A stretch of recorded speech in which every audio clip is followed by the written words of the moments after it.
Okay, so let's start with the most important things. Okay, 2-0-0. So what we learned in this game, 2-0-0. We played really well level 1. I really like. This I really like. How you try to poke, how you try to be more aggressive.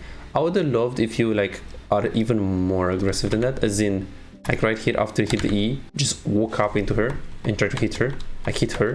Just like the threat of walking or actually hitting them? The threat of walking in the first stage, but then if you see that she's walking right here, I wouldn't mind just auto attacking her and proccing the passive, because even though like your auto attack, so let me think. So what's your auto attack range? 500? Let me see. It is, oh shit, it's 550. Any Q range, I think it's 500. 625. Okay, so it's a bit more. But I would threat it. Like now. I would try. Especially right here when she was focused tunnel vision on the minion. Okay, overall you played it much better. Like this shit. You walking up compared to playing here against Azir. This is another word.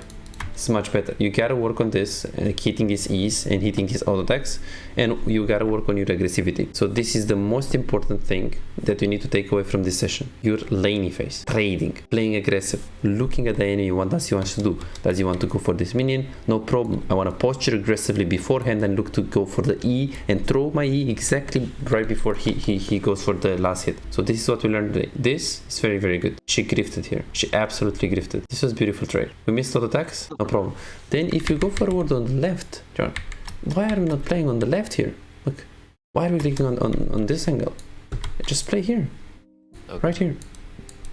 Because here, I told you, Echo is gonna gank you. It's super obvious because you're playing super aggressive. But if you're right here and you play as aggressive as humanly possible, what can Echo do? Because he's not gonna come from top side. But how do we know? We have a ward there. Exactly. So then, do you remember the first session that we had? This is a flashback. We talked about pockets on Hammer. But do you see that because on Hammer you apply this some things, but on Vex not really. You put the word and you should only play super wide pocket, like here. Here, like anything here is good. Here, bad. This is mid pocket. You should not use it in this case. This pocket is bad. Both pocket is also bad. So any of these clicks are very bad. You can do the same thing and pressure her. I understand that you want to E her. You can do it from here. You can do it from here, from here, anything, but not in the middle of the lane and onto the bot side of the lane. On the top side of the lane it should be. Very important. Because this game, look at this game. You got chunked. This should never happen. Should never happen. Here, imagine how is this lane for you from now on. And he's not gonna have fun because she's low. Yeah, if I avoid the gank, I don't need the echo damage, right? You don't need the echo damage. She's not gonna flash on you. Look at this. Like look at this HP. Your HP compared to Annie's HP before the gank and after the gank. And here this was because I told you, hey, play left pocket and then just click on left. I saved you last moment because I didn't want to let you die for this mistake. It would have been big. And here, what abilities does Echo have? What does Echo have here?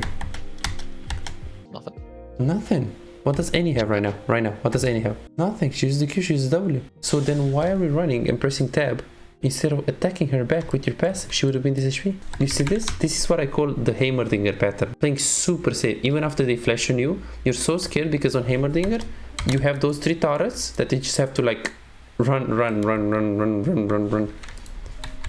Like here, have to be calm, have no EQ, and he has no QW, they have no spells. As I'm running, let me auto-attack her. And if I see Echo is running like this, maybe I can walk up a little bit and auto-attack her back. So I'm gonna make her this HP and eventually even flash on her, if I can. And after the gank, you said, should I play on the left pocket? Should I just... No. I meant should I have. I meant before. Oh, you should have. Okay, yes, of course. Of course. And now just play on the bot pocket and remember that he's gonna come. You know he's gonna come. Even this angle is very bad. Comes here, flash, you're dead. Stay here. Is he gonna come? Okay, chase me, Echo. You wanna chase me in my bot lane? Come, bro. Because he also doesn't know where is the Lilia. So this is question mark for him. Anything but not mid link. Don't have to this. He flashes on your dead. You just dead. Or at least you just need to burn flash. Because you have the fear. Very, very important. Laney phase trading and pockets. Super important. super important. And then here we got another gang, and we should never die. Like right here, this is a very bad death because we lost like a bunch of minions, as you can see. And the enemy echo was super smart, and he actually pushed as well. So we lost, even this way we lost. So because of the fact that you get ganked, and then you also force that kill, like now the game is like super hard. So what I want to say is that you lose games because you're trying to test limits, and this is good. You flash in, you try new plays, you try crazy things, it's good, but you will lose games. So don't be discouraged, because this is the process. You need minimum 30 games like this, minimum. Do you know how many mastery points you have on this jump? S on any. Nice. nice. Ranked? Yeah, like around 35, I guess, total. Okay, good. So we need 50 minimum to be decent. And on Victor? Like 20 something, 22. Okay. So relatively small. So right here you try to go on top lane. You see my screen, right? Yeah. Then you decided to go to bot lane. This is good, or at least you decided to not go top lane, which is good because you didn't see anything there. Then you pushed, and here when you wanted to look at bot lane, you were looking, look how fast you were looking on bot. So look at this, just looking for 2 seconds. If like from a bot, like if you want to know if they are diveable, you need to know their HP. But it also helps you to see the MF HP, because when you're looking here for a slight second, you can only tell me that they're low. True, but does Thresh have enough mana? Does Thresh have enough HP? Does Thresh have ultimate? Does Thresh have Q? Is he in a good position? Are they backing off? We don't know this, because Yeah, I mean, you know those on the bottom, like the icons. true, but now is Thresh backing off or walking up? What does the minimap tell you? Because the minimap doesn't tell you posturing. Okay, yeah. Because right now, if you're looking at the minimap, you can say that MF is playing aggressive. Yeah, but how aggressive? Is she posturing right outside of the tower range? Is she trying to use the EM pressure there? Is Vayne channeling the recall? Can MF stop her recall? Like, you don't know those things because there is proper information that you can't take just by minimap. Like, look at this, for example, Thresh walked up. He was confident. We didn't see this from minimap. But when you looked, you saw he's clicking. What are his clickings? He walked up. Imagine it right here. This is very possible. Very possible that with Ignite, easy. You have MF ulti. Okay, you don't have MF ulti. Sure, it doesn't matter. You still can do this. Like now, you can do this. Remember this play with this HP. Low HP, relatively low HP.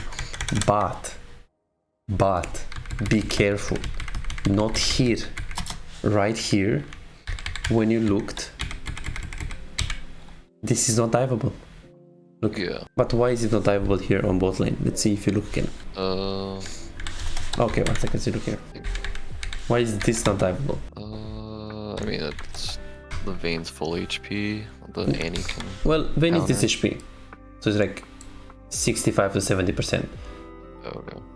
And we have MF ulti. Those are the advantages. The problem is that Lulu gives Or we HP don't know with where- ult. Yeah, and we also don't know. I don't know where Echo is. Yes, well, that too. But inside of the game, like when you're looking for a dive, when you're committing, you have to make sure it works. Like here, Lulu is this HP now. Because she has ulti, you know? I see. Lulu ulti, did you know that it gives HP? Yeah. Yes. Yeah. So it's very important to consider these things as well. But I really like that you're looking for this. Okay, 1330. Where is 1330? Oh yes, this one. You were so confident here, actually. It was crazy. Like here, you pushed. Good. But it was super. It was kind of like evident that she's gonna walk up and kill you here. Like, this was like, she could be here, you know that, right? Yeah. And, okay, she can hit you even without flash, but imagine chest flash. If it was me, I would just walk at least like this. Okay. You know? I like that you're following because there is an urgency, but like walk a bit, like, you know, because you look how close you are to her. Yeah. Like, the fact that you said that your ultimate was a mistake. You would have died 10 times if she just uses the T-burst now. So the walking, like the way you walked too aggressively without thinking that she's following you was the mistake. Yep. Very, very important. Okay, 1600. Then from here it was basically like here, for example, camera control. Like here, you're looking at Olaf. You should keep looking at Olaf. Ulti him now. Ulti him now, he's dead. Like ulti Olaf. Now it's already like, look at this. You're going for this play when Annie has like so much HP. You're never gonna be able to one-shot before she does it. And you had this kill. You could have been right here, ulti. Yep. So this is camera control. Because look, you didn't even see, I think you didn't even see the Olaf HP here. Yeah, so you don't see Olaf HP. You don't see Olaf HP. You don't see Olaf HP. Now you see it. True, but you should keep hovering there beforehand. And you should have ulted already from here. It's a very easy angle.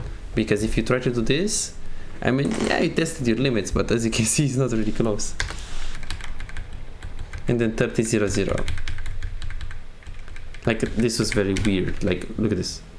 Maybe you can, like, tell me. Like, you woke up, but you were super confident. Way too confident, Luis. She has T-bursts. Maybe you autopilot a little bit here. Because if it was me and you want to go in, you should go in, like you should ulti from here. Yeah, I think it's just me having not as much confidence hitting my ult versus just fearing into ult. I see. So yeah, this is a really good angle, a really easy angle. Yeah, I think that's a camera panning and just playing the champion more. You're right. Okay, so maybe I can give you some drills next time. For those of you who are struggling winning and climbing in solo queue but are serious about getting better, I also do coaching for players that want to improve and get their gameplay to the next level. Coaching can't make you better if you just play normals and ARAMs and don't like playing ranked, or you don't care about improving, you just play for fun, or let's say you just play the game for like 3 hours, maybe 4 hours per week, and that's about it. Coaching doesn't help you. Coaching can help you if you feel hard stuck, if you struggle carrying games, if you want to stop wasting time auto-piloting and not learning anything, if you run into a circle for a long time, if you want to find out the mistakes that hold you back, or simply maybe you have problems with the wave management, maybe you feel lost throughout the mid game, maybe you struggle with the decision making, macro, and you just want to learn how to do it properly from a professional coach. Or let's say you have difficulties checking the enemy jungle and you die a lot to ganks, or simply maybe you just want to learn how to carry 1 versus 9 so you can actually climb and stop really wasting time. So what are you waiting for? Go ahead and book your own coaching now and start improving instantly. I'll see you in the session.